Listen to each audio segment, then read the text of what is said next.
Good morning sa inyong lahat sir meta kabayan, kakabasat, kakadua, misis, kapuso, kapamilya, kagrup, magaling na tutorial sa Railus, amgam gabayaning AFW groups, lola, at lolot sa lahat.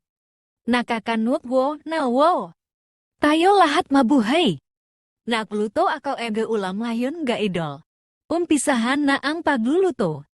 Nahugasan lahat ande kailangan sa pagluluto ede ulam ay, ngunit pala ang lulutuin ko ay, tinatawag ito sa Ilocano ay rabong, kayo ano din ba tawag sa inyo? Simpleng luto lang kababayan itong gagawin hindi yung pangmayaman ga nakikita maramin sa hokpo. Kung ano nakikita ninyong gasangkap ay yung lang po, huwag po mag-alala kahit simpleng ulam ay mapasarap po dahil kapag ako nagluto ay masarap punong-puno and di pangmamahal hahaha charot simple kalangan.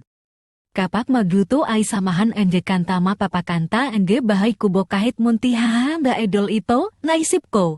Ang sangkap niya pala ay bawang sibuyas, luya asin, paminta, sausaw si mantika, suka nilagyan ko lang ende malung.